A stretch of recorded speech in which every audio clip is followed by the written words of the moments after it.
Well, introduce yourself to the audience. I know who you are, but maybe they Yeah. don't. I'm Shad Christensen. I've got 3 bands: Seattle Rain, the Nirvana tribute, Scentless Apprentice. We haven't really done much with that one yet, but it's basically a subset Yeah. of the stuff we do with Seattle Rain, because we do, I don't know, 8, 9 Nirvana songs in a full night show. So, and then I've got the newer acoustic project called Shevin. Shevin. That's such a Yeah, I had to come up such with a fun name. I love it, man. Well, the way that came to be, do you know how that band came to be? I don't. Kevin's actually, I would say, one of my favorite people that I've met out in this I local know. community. And he's really, I think, the guy that kind of brought me in and introduced me to everybody. So yeah, I like him a lot, but I have no idea how the band came together. Yeah, Kevin. So Kevin Sundberg, plays in Shredding Flannel and drummer, and he scheduled a show at Omni Brewery Okay. out in Victoria, and he got the show scheduled, but he didn't have a band. It was just him. So he scheduled it like a 6 to 8 deal, on a Thursday night. And that place is great. I mean, beer and great pizza and everything out there. And anyway, so he's scheduled to do a show, just him. And so he approached me. He's like, "Hey, you want to do an acoustic show at Omni Brewery?" And I'm like, "I've never done acoustic stuff before, other than, I got an old acoustic that I bring out around the campfire once in a while." Okay.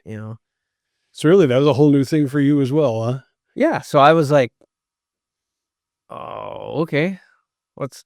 So I threw together a list of songs, and we kind of collaborated, come up with a list of songs of, classic rock stuff of Petty and Eagles, and 90s acoustic versions of 90s stuff. There's some acoustic versions of, Skid Row and Poison and Limp Bizkit and all kinds of stuff like that. So, and so we put that together and, cobbled together some kind of, a PA system that I had with a mixer and some monitors, and went and played the show. Was fantastic. I mean, the place was, every table was filled, and it was a great show. People loved it. And so then we did another show there, and we did one up at Casa Rio, and that one was fantastic. That was a Friday night. Yeah. Or was it a Saturday night? I think it was a Saturday night show. Anyway, I was a little concerned about an acoustic show on Friday a weekend night. Yeah. What's the draw going to be like? And it was great. Is that right? We had a great, we were the first ones to play. Mike, the owner up there at Casa Rio, Mike and Pamela, they put in a brand new fold down stage. So they have 2 stages there now. A bigger one in back. We've played Seattle Rain on that one, but okay. We were the first ones to play on that new fold down stage. Beautiful black stage. It says Casa After Dark music across the stage. It's got some fold outs to put speaker stands and everything. Okay. And it was great. And since then, now we got like 5 Shevin shows scheduled coming up, and several Seattle Rain shows, and so it's all kind of taken off, and we're having a blast. People like it, Yeah, it's pretty cool, man. I mean, how do you guys get by without the bass player? Well, it's different. I mean, it's not like your typical acoustic show, a couple guys on stools putting people to sleep. I mean, it's like an acoustic rock show. Okay. I mean, I'm standing up playing. Yeah. And there's drums. He's on the kit. There's drums, yeah. Yeah, so he's on the kit. Keeps the beat full. He keeps the beat full. And, some of those songs, some of those famous acoustic songs don't have any drums or anything in them. Mm-hmm. They're just an acoustic guy singing. So we've added drums to those, some subtle, atmospheric stuff in the background that he's doing. Like what? Like name a couple tunes that you guys added some drums that don't usually have like Patience. Okay. Guns N' Roses. Okay, yeah. That one normally doesn't have drums in it. Yeah. We've added drums to that one, and there's some other ones that I can't think of the top of my head, but there's some other ones.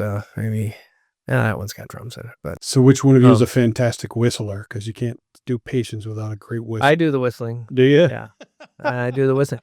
That's kind of unique, because if you ever tried to whistle into a microphone, it's kind of hard. So you got to kind of work at it a little bit. Is that right?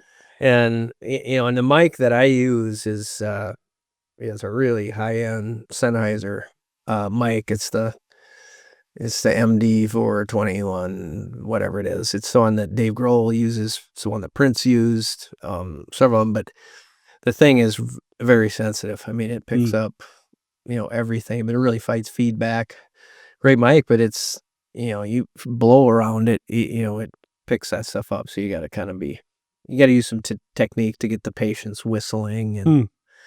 I'm trying to think, there might be some other songs we got some whistling in. That's a song that Kay and I were Yeah. thinking about doing too. So adding to It's a our fun band. one. It Yeah, we do is. that one and we And it's roll. one that, honestly, not a lot of people do. And it could be because of the whistler. It could just be because It's hard to it's sing. old enough now that, yeah, it is.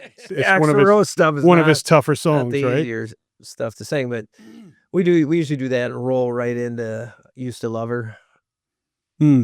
So we'll do Had that to kill stuff, her. and yeah, "Used to Love Her," Had to Kill Her. Crowd gets into that one. I don't know why, but Same reason we all sit around and watch serial killer yeah, movies, yeah, right? yeah, yeah. That's what we do.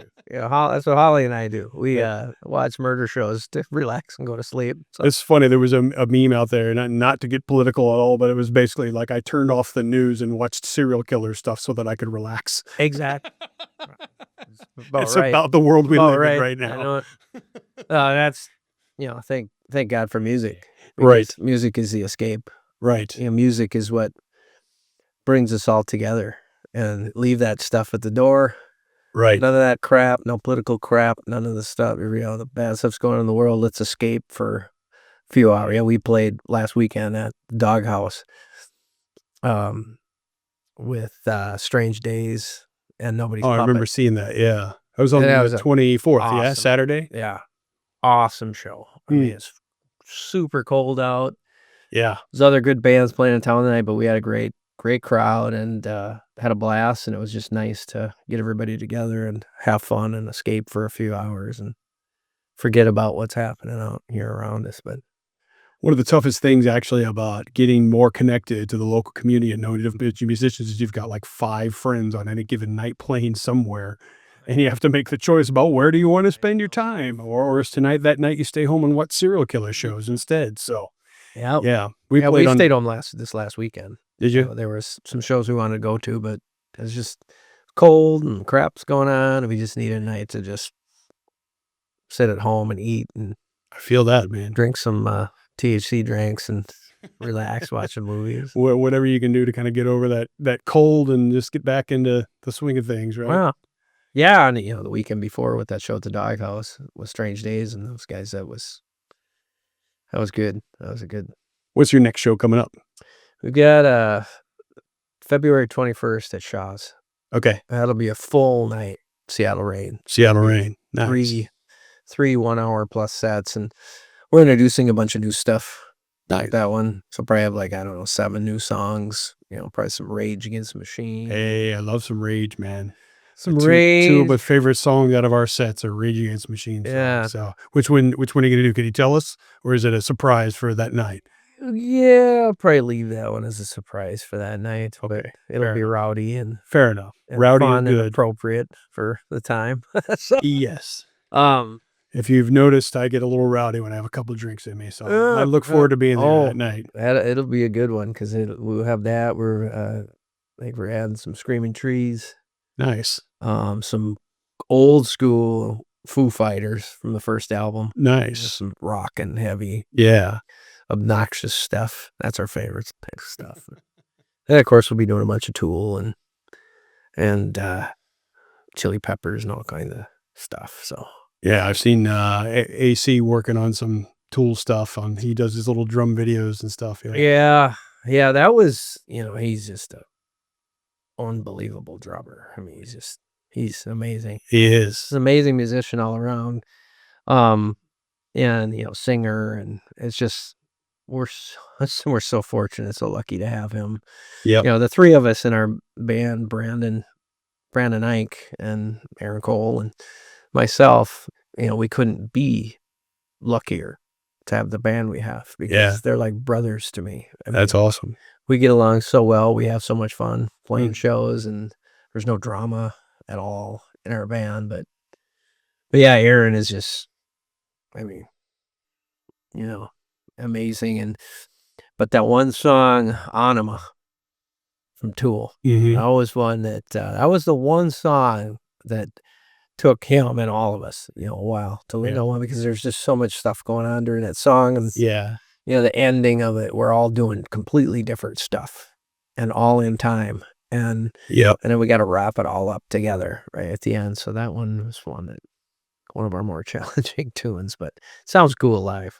That particular album, I grew up on that particular album. That's one of my favorite albums, definitely my favorite band, but the endings of the songs, it's just like they really define the endings. We went from, I guess, like the 90s rock era where a lot of bands, it's like the song would just end and just suddenly it's not going anymore. Right. But Tool kind of said, okay, no, we're gonna release this. Every song's an epic, that's got a beginning and a middle and an end to it, which I really love. Yeah, they are. They're probably, that's some of our favorite stuff to do live. It's just, the lyrics, everything, Adam Jones guitar tones and everything is Yeah. just, it's just, they're just so powerful. There's so much emotion and power in those songs, and it's cool guitar tone, and the drums are crazy. The bass, I mean, everything's great on Yep. those songs. So they're a lot of fun to do. Lots of Hard to do as a 3-piece. lots of layers. Hard to do, yeah. Hard to do as a 3-piece, Yeah. because we're kind of limited in how many Tool songs and which ones we can do, because there's some of that stuff where Adam is doing a lot with the guitars. And you got to be able to sing over the gotta be top able of to that as sing, well, which Maynard's Maynard's no doing all slouch kinds either. of stuff with the vocals, I mean. Yeah, So, but yeah, that stuff's a lot of fun. cool. Oh, So, I got a question for you. Shad is not a common name. Do you know what the story is behind where your name came from? I do. Okay. It's very complicated. It was 1972. My dad liked the name Chad, but there were too many of them. Okay. And that is the reason he gave me.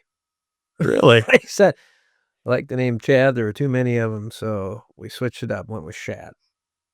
Well, there's definitely not too many Shads out No. there. I don't There's know a that few I in don't my know that I've ever hometown now, I don't know though. that I've ever met another one. You have a couple in your hometown, huh? I actually Your went dad started the trend and everybody else said, "Okay, Yeah. I'm jumping on this thing." exactly. I actually, believe it or not, went to New London Spicer High School out in Spicer, Minnesota.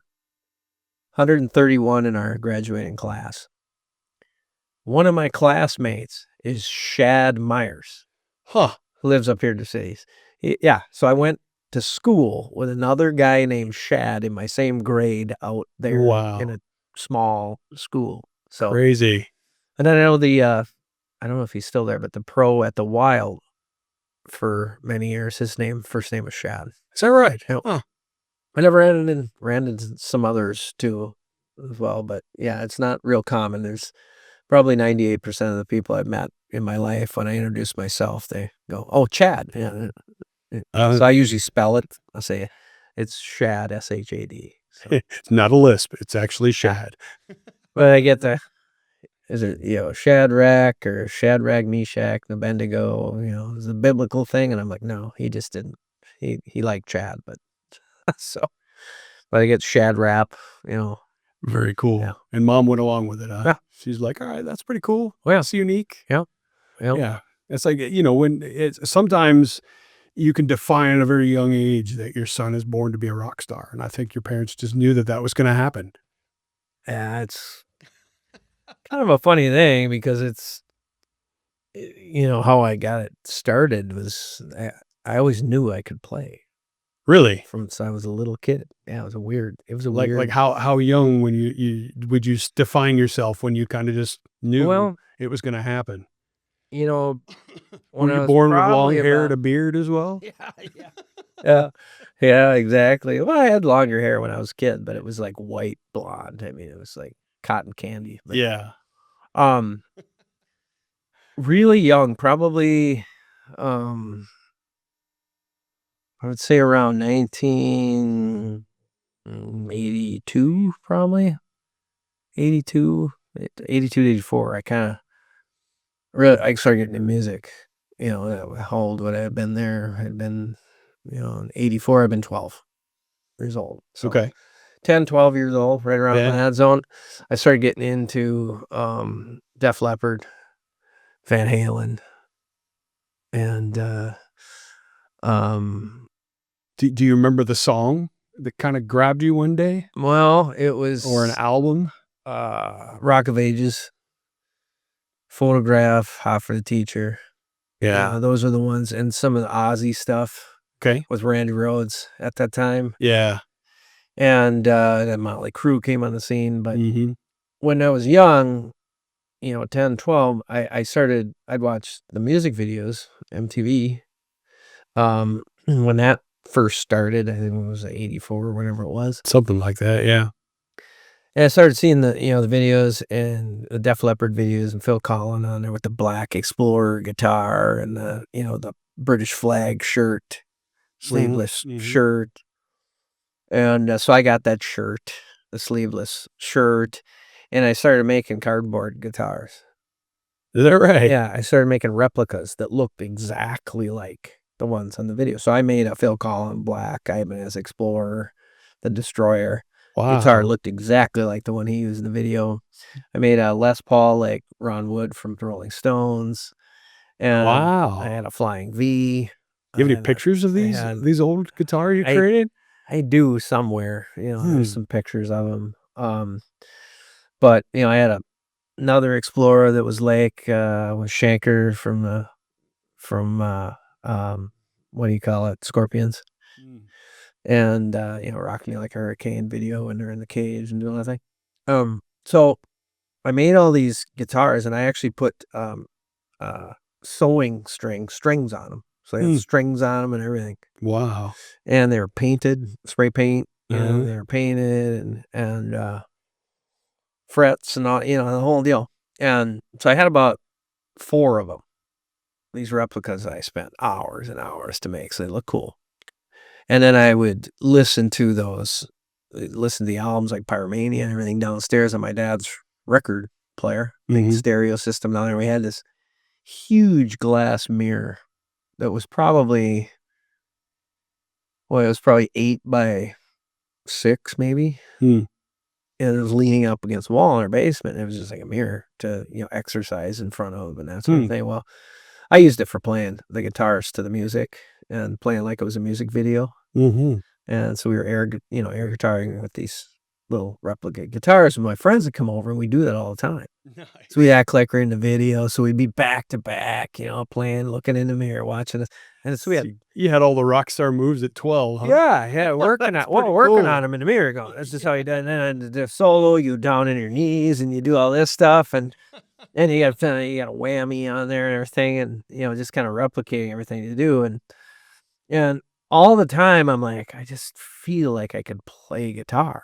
Hmm. I just don't, and one day when I was 16, my mom played acoustic guitar. She Okay. had a nylon string classical guitar. And one day when I was 16, I was listening to um, Rolling Stones, Painted Black. And, I had music in the house the whole time growing up because my Mm. parents listened to lots of Rolling Stones and Fleetwood Mac and Mm. Billy Joel and Really Queen. big into music then. Yeah, so I heard it all the time. That's cool. And so Painted Black, I was listening to that, and I saw her guitar laying there, and I'm like, the beginning of that sounds like it was on one of those guitars. So I picked up hers, and I started playing. I found it on the neck where it was, and I started playing the intro. Ding, doo, doo, doo, doo, doo, Mhm. that sort of thing. And I was like, wow, that's just like it is on the, I'm like, that sounds just like it is. And so then I started kind of figuring out more, where's the rest of the song go on there? Where do I put my fingers? That sort of thing. And I'd seen the videos and kind of watched how they hold Mm. it and all that. Mm. So that's where it started. I mean, I just figured it out. And to this day, I can't read music. I don't, you say play a G, I have no idea what you're talking about. And I've never used tabs. I don't know how to use tabs. Seriously? I With all the music you play? yeah, I play everything. Either just listen to it and play it, find it on Wow. a, or most of the time I'll watch the actual artist Huh. play it live or, in a Amazing. video tutorial, whatever. And then I for pretty much everything I play it. There's some exceptions where I have to kind of fudge things because I'm trying to blend two guitar parts together. Sure. Play lead and a rhythm Mm-hmm. as a 3-piece, but most everything I play, I try and play it exactly like the artist plays it. Exactly where they play it, how they play it, the technique. And then I program my rigs on my Fractal rig. I have artist rigs on there that are using the amps that the artists use, and the effects that they use. So because I have a custom preset for every song. Every song, my board updates to a custom board for that song. So Awesome. all the other buttons are blacked out. Only the ones I use, and they're colored how I want them and named what I want them to be for that specific song. That's a lot of work just in preparation. Wow. Yeah, but man, when you got to sing and play everything, it makes it really easy when you're playing and that board just has, The 4 the buttons you actually intro, need. the intro, the heavy, the solo, the outro, the special effects, whether I got to put, some kind of effect on some of the Pearl Jam guitar solos have a lot of different effects on them. So, but so that's with our band, especially Seattle Rain, it's authenticity is the goal. Play it as authentic and as close to the original as possible to recreate 90s, rowdy grunge shows. For sure. Kind of the no fucks given Yeah. show. Just come and go crazy and have fun and exhaust yourself. So when you're done, you're just like, man, that was a good time. So that's kind of the goal of what we do. Well, mad respect, man. I mean, I already knew that you were very into the gear and very into kind of creating that experience, but not at that level. That's impressive. Yeah, I program the rigs, the sounds, tones, all that, but and the guitars. I use mostly signature guitars. I just got an Adam Jones I remember seeing it on your Silverburst wall this last week. That's cool, man. And played that at the last show, and it was flawless. Loved it. I have a Mike McCready. I was gonna say, I Mike think you told me about a McCready McCready at a Shaw's show as well. The Mike McCready Strat. It's a 60s or a 1960 a reissue 1960, all beat up with all the scratches his has on it. And it's got the chip out of the headstock where he stuck his through a guitar cab. And I just love it. It's just beat to hell, and it feels old and beat up and just really comfortable. So I sold my other 2 Strats because I play that one all the time. And I got 2 Kurt Cobain signatures, Jaguar. I've got the Mustang, the blue one with the racing stripes that he played in the Smells Like Teen Spirit video. And then, of course, the Jerry Cantrell signature guitar that, Alice in Chains fans recognize with the blue dress girl on it that he played on the Dirt tour. Wow. Still plays it a lot today, but that was the main tour that it became famous, playing that guitar on it. But yeah, so fun stuff. Yeah, pretty cool. So one of my recent guests, Brett Schmidt, he and I became great friends. Anyway, he interviewed me on the last episode. I became the interviewee, and he was telling me that he had some ideas for this show to kind of expand it a little bit and get into like gear, like seeing how people's gear set up and shit like that. And immediately I was like, oh man, Shad would be like the perfect host for that. Do a rig rundown? Yeah, because you're so into that. But then, I'm like, get your rig, but then also go out and find other musicians around town who are really in. Alan from Shredding Flannel. I'm going to have him on the show, and he's got like this whole stage set up. Yeah, where you can evidently send out like CSV files, and it updates all the different pieces so that they're like all in tune with the exact set list for the night. And I'm like, man, that's just like, it's so much thought and effort put into just kind of getting it all prepped. Yeah. But then he can send a group out over there and a group out over there, and set everybody up with the right stuff. It's pretty fascinating, man. Yeah. I'm still trying to figure out how to set up my drums in the right order. So yeah, I should just shout out to my bandmate, bass player, Brandon Ike. He's a godsend. Is that right? In our band, because he's a well-known sound engineer in town. He did sound at the Fillmore, at the Fitzgerald, Oh, okay. He's done sound at the Liney Lodge stage at the State Fair for, Mm. a number of years, and does a bunch of other big events during the summer. He does Rock Fest, the sound at Rock Is that right? Fest, and over Wisconsin. And man, to have him as your bass player, um, have him mixing us, because we bring our own rack Mhm, to every show that all our in-ears mhm, run off of. We've been using those for about 2 years now, and um, we've got our big physical X32 board mhm, in our practice space at my place.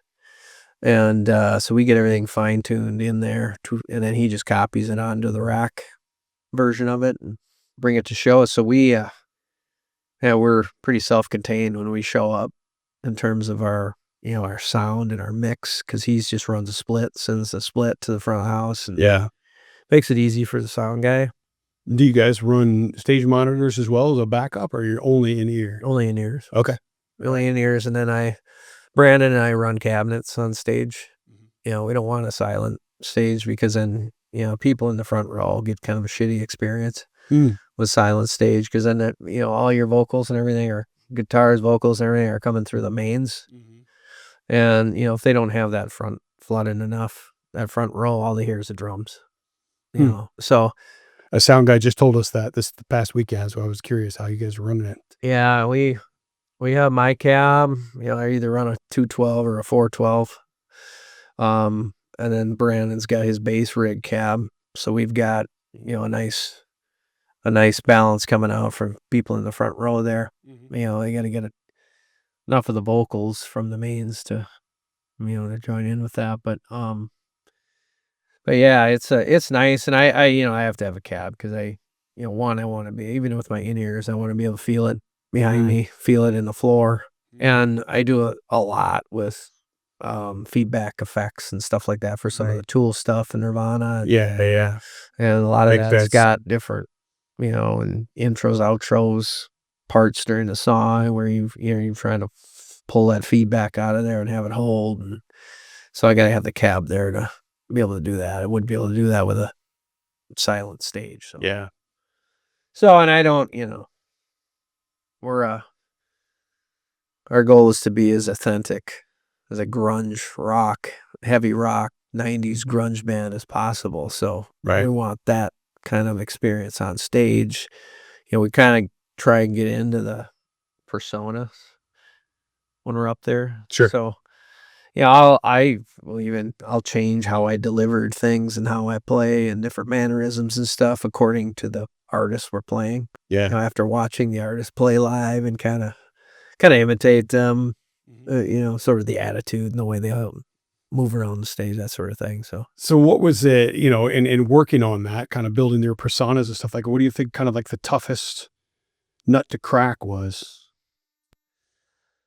for me, the toughest are the ones that when I'm playing a pretty involved guitar piece, in the song, when there's a lot of guitar work in it, and there's also pretty significant vocals with it. Mhm, Those are the most challenging, mhm, to try and be able to play the guitar stuff correctly, like the artist, but also to be able to sing and deliver the vocals and interact with the crowd. mhm. Those are the most challenging. You know, I try and stick with choosing artists from the era and everything that we can do well, the stuff that I can sing. Mhm, There's artists in the era that we don't do, mhm. because it's just, it's a little too much, or the vocals just don't, match up right. And we got a little bit of flexibility because Aaron sings from the kit too. Yeah, Brandon sings, so we all three, and some of the Alice in Chains stuff, we have 3-part harmonies in a nice. lot of that. But out of the stuff we do now, I would say the stuff that's most challenging on a given night is probably the Offspring stuff. Offspring, is that right? Yeah, vocally, Mhm. because it's pretty high. He's got a pretty high, it's like Yeah, almost like an Axl Rose high, right? it is, but it's also has to have rasp. Mm, So it's got to be high, but it's also got to have that rasp mm. thing in there, because there's a lot of people that can sing high, Mhm. but it's got to have sort of that attitude and rasp to it. Mhm. So that's what makes it kind of tough. And it took a little bit to work on that to get the technique right, Mhm. and have my mic turned up enough so that I can be able to sing it sort of under my breath without having to really stress and push. I use so many different techniques in the stuff that we do. Dave Grohl stuff is really power. That's mostly stuff where I'm letting it rip. Mhm. Kurt Cobain, the Nirvana stuff, same deal. But you get into stuff like The Offspring and Tool and things like that. Maynard's stuff, you've got some of his stuff that's so beautiful. Mhm. You get the higher stuff and it's just beautiful, and then he'll just turn it on to this angry, Mhm. and it's really fun to do that stuff, and Mm. that stuff for me is relatively easy compared to the Offspring stuff, and Mm. where I got to kind of hold it back and kind of sing under my breath and get on the mic more. Mm. So there's so much technique, and to be able to do it for a full night, we're doing 3+ hours of music, really had to learn how to technique to be able to not blow it out early, Mhm. you know, with the kind of stuff that we do, because there's a lot of it's pretty aggressive. And so I got to come pace myself. And I've used different things. There's a couple different vocal training exercises, really, really good one on YouTube from an Aussie rock vocal instructor. It's because the men's rock workout, I think, Mm. from Aussie. I can't remember his name is, but he's from Australia. And it's a video of 5 different exercises that he takes you through that runs up all these scales, and it's all these different techniques. And Mm. it's fantastic. And anybody who's singing, highly recommend they go check that out. Mm. And then I got one of these what's it called? Perfect Voice or something like that. A little vocal trainer. It's a little plastic thing. It looks like a Yeah. whistle. Yeah, my wife's got one Looks too. like a whistle. Yeah. Fantastic. Yeah. Let's say She really likes it it's too. weird using it because you're Mm. basically humming Mhm. into it, humming scales, humming songs, sort of deal, but really pushing with your diaphragm, Mm. and it's amazing how you use that for, half hour or something like that. And then all of a sudden you sing stuff and it's easy to get, Mhm. the extended ranges and everything. Cause that's, using that stuff. So what's allowed me lately, I've done some Motley Crue, and it's allowed me to hit Mm. the high notes, and that Vince was able to hit back in the early days on the second album. But so, So why is it so important to you, Shad, to give so much authenticity and respect to what you're playing? well, because there's so many,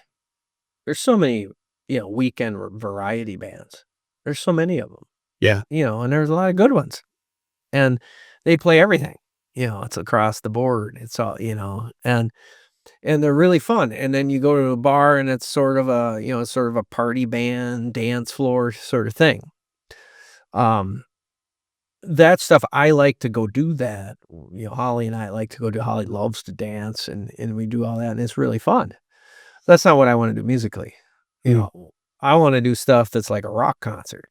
So when you come to one of our shows, it's not the dancey party dance floor thing. It's a rock show. Mhm. It's a no given rock show where we get up there, get in character, and deliver that shit. And it's big and it's heavy and it's fun and it's rowdy, and I want to transport people back to the 90s when that stuff first came out, and Mhm. packed clubs, and it was just crazy, and everybody just loving the music and rocking out to it. Where they get done with the night and everybody's going, man, that set list was crazy. The stuff they covered tonight was unbelievable. And they did it really well and really close to the original recordings or famous live versions or stuff like that. So Mhm. that's the kind of thing, because I just have such an appreciation for that era and the bands, and I love the music, and it's really fun to play it. So we have a lot of passion, and I'm like, if we're going to do this, let's be really authentic. so that people remember it and that they love it and that they come back for more shows. And so to date, we honestly, I mean, I think every show we've played, I I don't know that we've approached a venue ourselves, directly ourselves. Every show we played has been word of mouth. It's been the result of word of mouth. Um, you know, That's a pretty either the damn good venue, that's a good damn good place to be. yeah, either the venue getting in contact with us, because they heard from somebody, or it's another band that, got an opportunity to play a show and they ask us to play with them.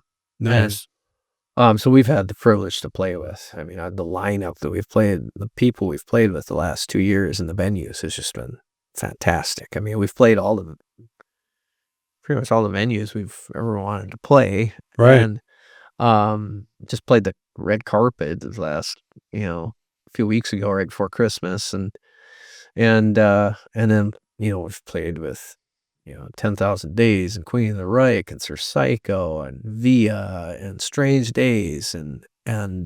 Metallica Mm.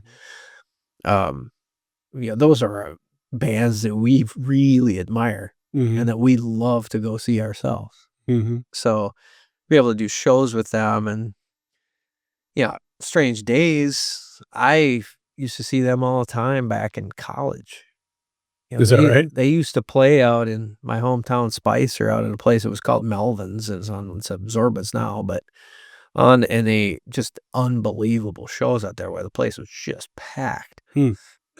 And they'd play all 90s grunge and hard rock and everything. And since then they've several albums of their own where they've done a bunch of original stuff so when I got a message out of the blue from Eric, the guitarist, I was just giddy. I mean, I was beyond, humbled and flattered that they asked us to do a show with them.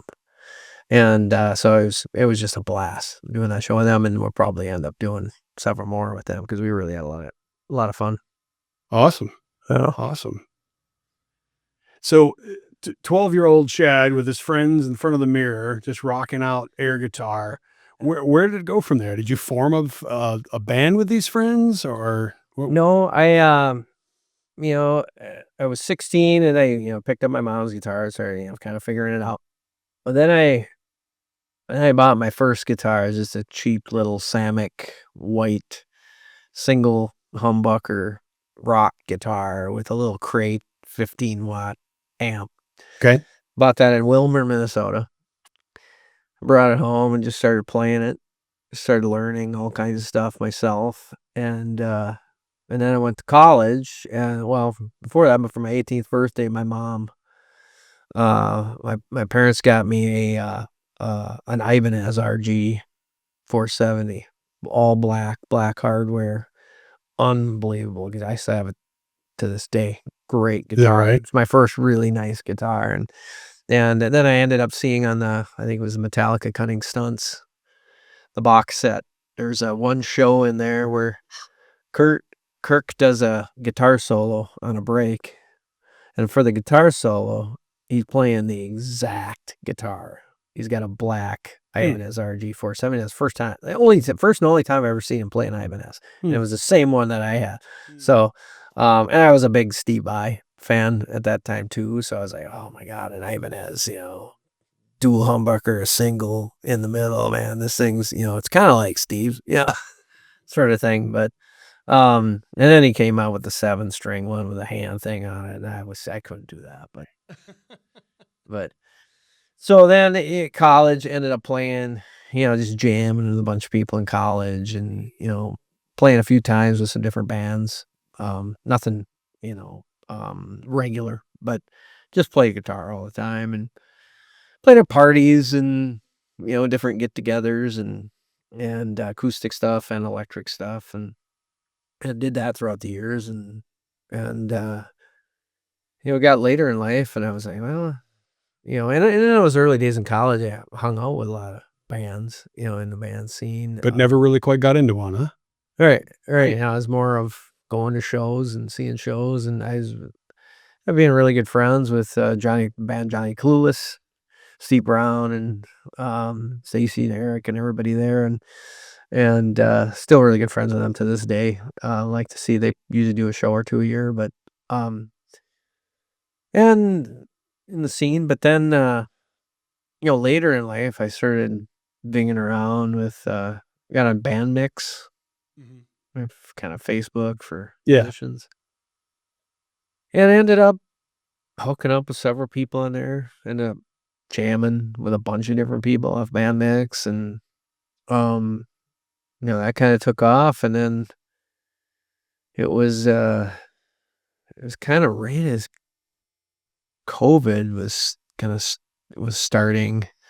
um I formed kind of this concept of a band, the Okay. 90s era tribute band, and I formed it with, it was myself and Brian Cheminiak, Brian on the bass from, Yeah. 10X Jukebox. Yeah. It was he and I, and then, we had a drummer, named Jonathan Alexander. He was great, and it's during COVID, so we'd meet, in a practice space. We'd be, 10, 12 feet apart and, Mhm. and stuff, and get ready, and we worked on, we had, set of 40 some songs, and we, got them all up to speed, and we're ready to play, just waiting for some opportunities, venues, whatever.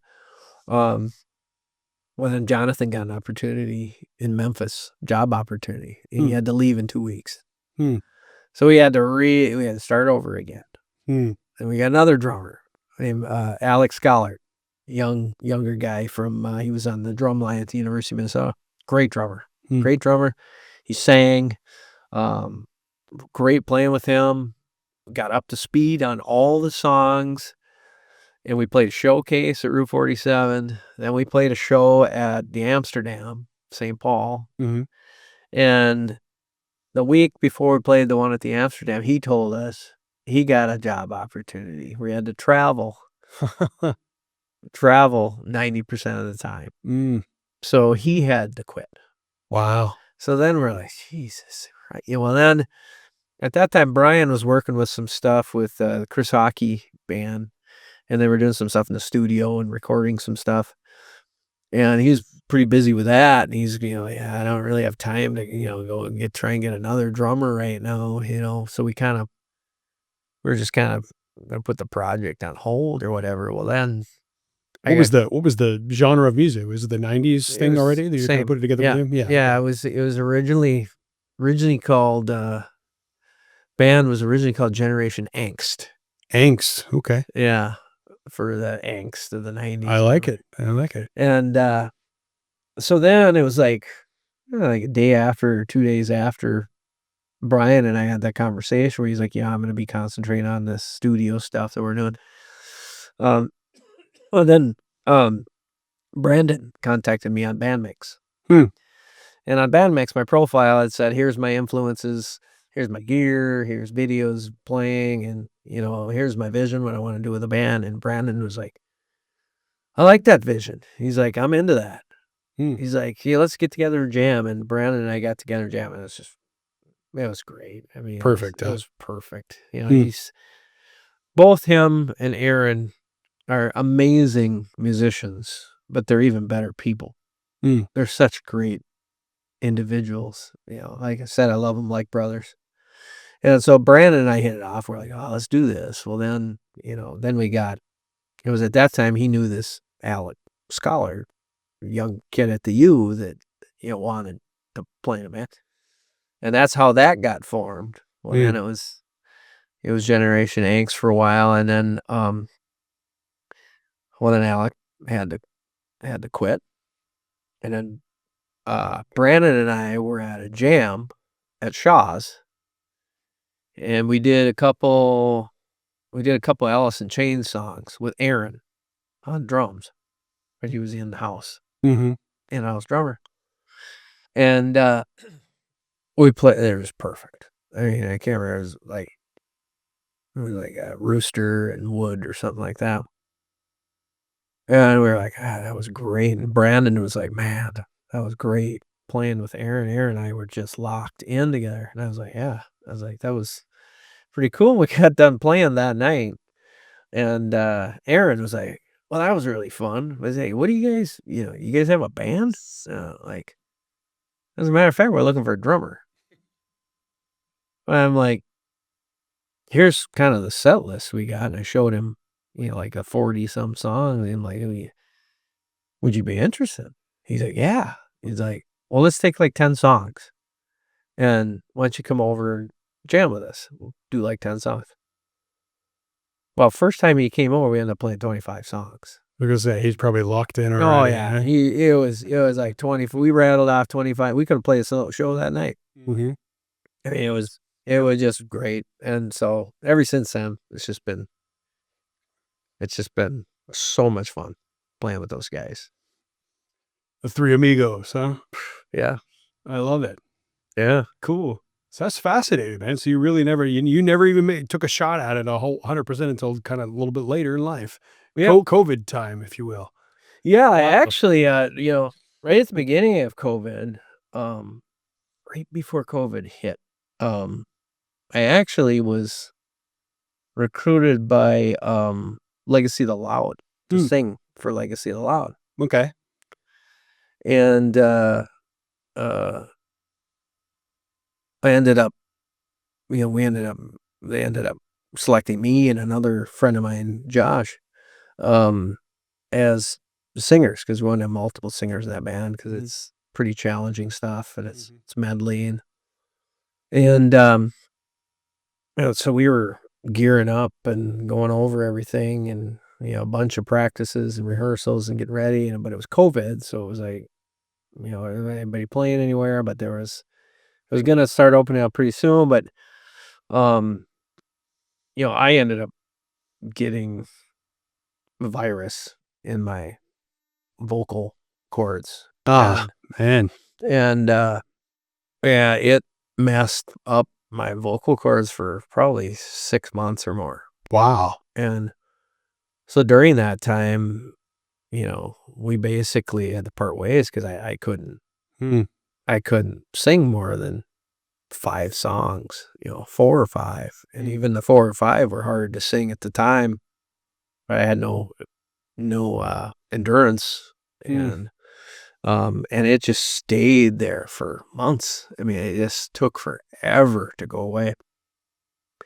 And but it was in that time that Brian Cheminiak and I got together and we're like, well, it's COVID or whatever, but let's Mm. work on this band thing.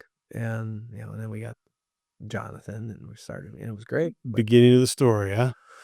yeah, and then when Aaron joined the band and we changed the name and, went through a little process and I've years of experience in, the naming process and creating brands and stuff like that with the agencies that I worked with and, Yeah. the business life. But, so we went through and I came out and I'm like, well, this band, we want it to be really era tribute to 90s Mhm. hard rock and grunge, kind of the influence of that Seattle based Mhm. influence that affected, all the bands out of Detroit and LA and everybody, Mhm. even Silverchair Mhm. out of Australia. So I They noticed your Silverchair shirt Yeah, right rocking over there. there, buddy. Right Yeah. there. I love Silverchair. Yeah. Big and heavy Yeah. and Too bad they didn't go a little further down the I know line, it. huh? I know it. That's a bummer. But mm,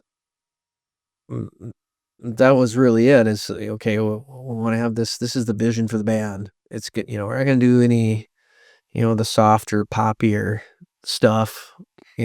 That may have been popular on the radio at the time or whatever. We're gonna stick to the stuff that's heavier, darker, with attitude. Mm. That's a rock concert. Yeah, yeah, yeah. And kind of that badass kind of stuff that we wanted to stick to. And I'm like, well, let's come up with a name that, kind of influence of Seattle, but so that's how we're like, oh, Seattle Rain. Well, it rains in Seattle. It's dark, it's gloomy, and we're going to spell it REIGN. So it's the rain of Seattle. Pretty cool, man. Yeah. So, and it's really stuck stuck well now. I really like the name, and It's a great people name. seem to really like it for what Yeah. we do. Yeah. It's perfect. And it Great just play came on up with words. yeah, there's double entendre, double, triple entendre I in gotta there. love that. Yeah. And, so it's worked out really well, and, at some point, we're gonna have to come up with a T-shirt. Yeah. As people ask for them, and we're Yeah. like, "Well, we don't have any T-shirts, we don't have any hats, we don't," You got a we're luck banner. You got a banner at we're least, right? lucky to have a banner You 'cause got a banner. Yeah. at I thought first at first, they're like, "Well, we should get a banner." I'm like, "Fuck that, we're a grunge band. We're not doing a banner." Nirvana never had a banner. They had a drum that said Chaka on it. You know?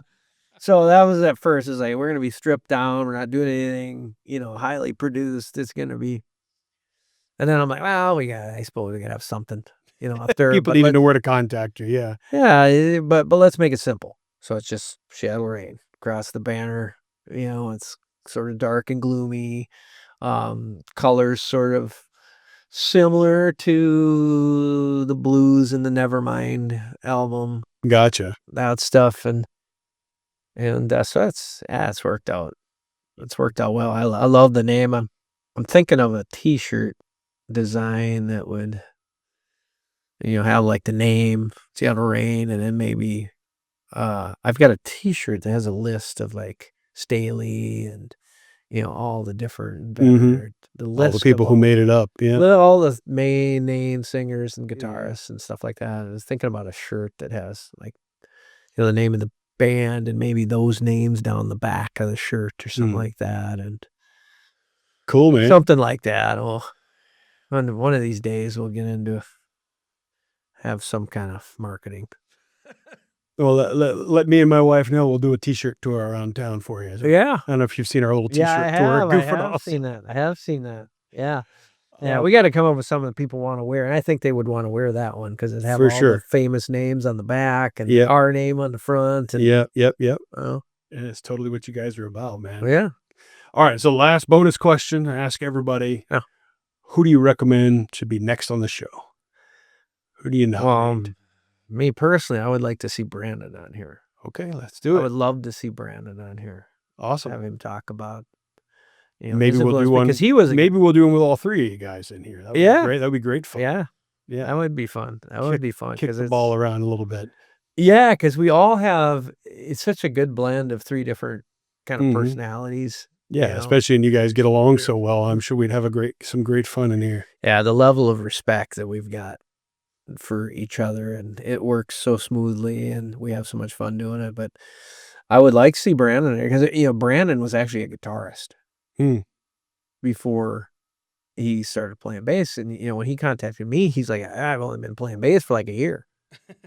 He's like, "I was a guitarist." You'd and never know it though. He's and they recorded an album with his former band, and I listened to it, and it was like heavy, like like really good Creed stuff, type, huh? Creed type stuff, and the guitar work was great. And I was like, Mm. "That was you playing all that?" He's like, "Yeah." I'm Mm. like, "Hey, for a minute." Well, then he'd been playing bass for a year, and he's like, "I really like it." Mm. So then he came playing bass for us. Well, then I got him singing because he had never sang and played Mm. at the same time before. So I'm like, "Wow, I gotta have you singing with me." We do this stuff. Well, then Aaron came in; he sings too. So Yeah, I look forward to some of those 3-part harmonies. I mean, I don't know that I've seen Brandon sing yet. oh yeah, Maybe I have, but I don't think so. Because I've he's- seen you guys a couple times like Shaw's or whatever. And he sings quite a bit. does he? Yeah, he does a lot of the backup stuff and Nice. Nirvana stuff and Alice in Chains, and yeah, we're lucky to have 3 of us that can help out and contribute. And he does other stuff too on the bass, like beginning of Black Hole Sun. There's like a slide guitar type thing in the beginning of it. He does it on the He bass. does it instead, on huh? the bass because Okay. I'm playing a do. I think I've seen him He's do doing that it. before. Yeah. He does that on his bass. That's pretty cool. Nice. Yeah. Hey there, Minnesota music family. If I haven't personally reached out to you yet, consider this your 100% official invitation to join me on the Minnesota Music Note. I'm Will McLeod, co-founder of the podcast crew here in beautiful Robbinsdale, host of the show, and the guy behind the kit for the band Hits and the Misses. I started this podcast because I want to get to know the people who make our scene tick. Whether you're fronting a band, spinning hip-hop, running sound, booking shows, running shows, or teaching the next generation of talent, your story belongs here. We've had everyone from videographers to festival organizers on the mic, and we're just getting started. It doesn't matter if you're playing arenas or just making magic in your basement. If you're part of the Minnesota music community, I want to chat. Slide into my DMs or hit the email below and let's hang out and talk shop.